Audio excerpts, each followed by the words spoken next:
Now, moms want their kids to do well and be happy, but my next guest believes that simply telling kids that they are smart or talented, it could actually backfire. So today, how to choose words of praise that are sincere. We've got psychologist Dr. Liz Hale with us to show us the research that shows empty praise may do more harm than good. So Dr. Hale, what's the danger here? I know, isn't that fascinating? It turns out that every time you praise a child's performance of being smart or intellectual, naturally gifted, it worsens their performance overall. So they learn that they can't take risks, they're more likely to give up, and they're really not open to feedback or failure. It's kind of really a big deal. So isn't that interesting? What we think, every child a trophy, is actually the worst thing we could do. So where does this research come from showing that this is harmful to them? It comes out of Stanford with Dr. Carol Dweck, who wrote her book, The Mindset.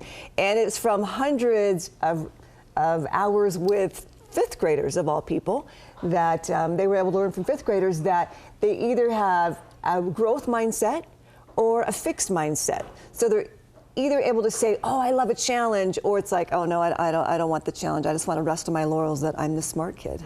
So what is the mindset that we need to approach or have our kids get into as they're growing up? The growth mindset is the most excellent. It's the one that really gets us kind of through life in the most successful way as possible. In other words, if you ask someone, can people change?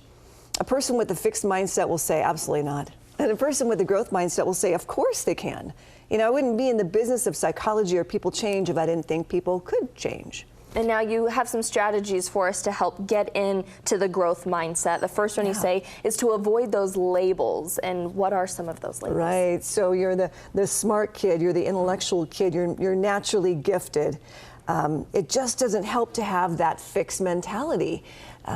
Because kids tend to think that, oh, if I study, then that means I'm no longer naturally gifted. That means I'm with the not so smart kids. And so long term, they don't do as well. Where the kids who have to really work hard, I interviewed a gal yesterday who naturally just had a hard time with hair design. And even her teacher was telling me, it's like, gosh, when I first met Haley, I thought, man, she's got some kind of learning disability or something. Well, I couldn't reach her, you know?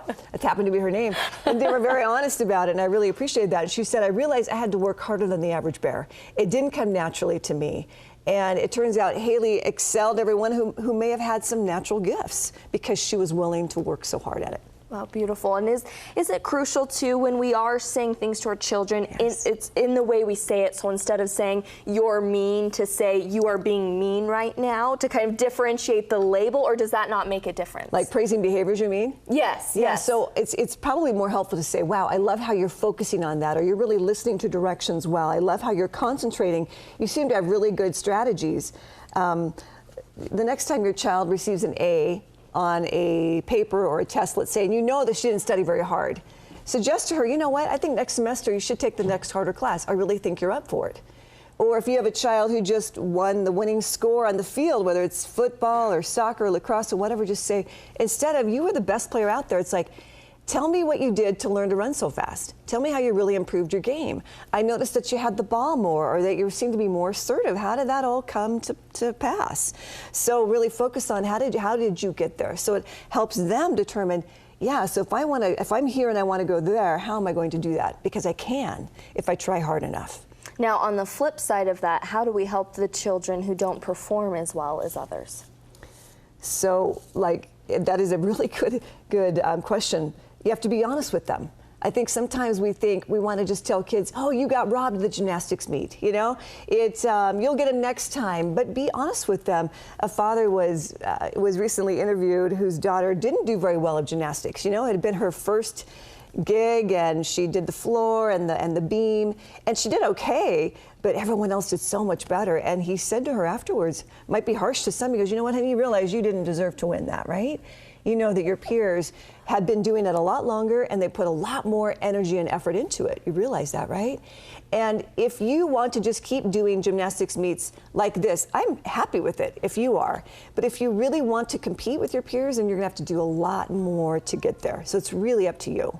So you just put it all on her shoulders, and she was able to say, you know what, yeah, I really do want to compete. And she did, and she put a lot more into it, a lot more time and blood, sweat, and tears, and she did much better at that next meet.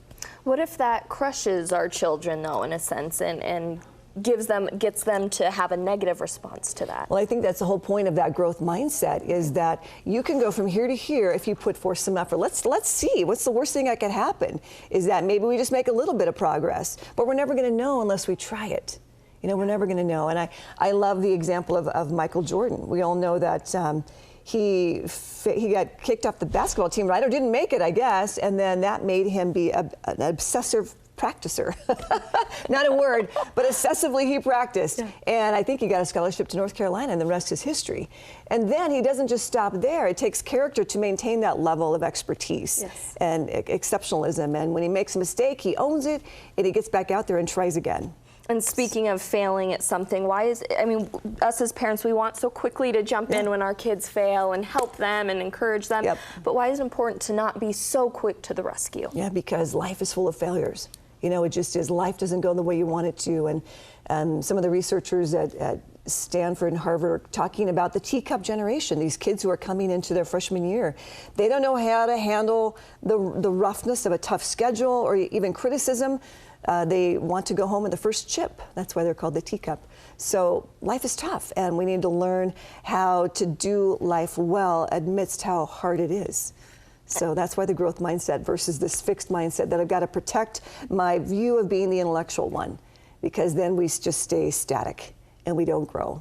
And as we're in that growth mindset and we see that our kids are in that growth mindset, what do we do to keep encouraging them to keep improving and keep that mindset going and not to revert back? Yeah, great question. And ask them, how do you feel about that? Man, I noticed you got an A on this paper. I remember you even stayed up late the last 2 nights. How do you must feel so satisfied with that.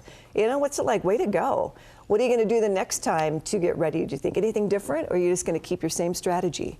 So ask them, get their feedback. Like, how did you do that? What would you do differently? And how do you feel? How do you feel about that? Let them own that, because they were the ones that put in all the effort and got the A.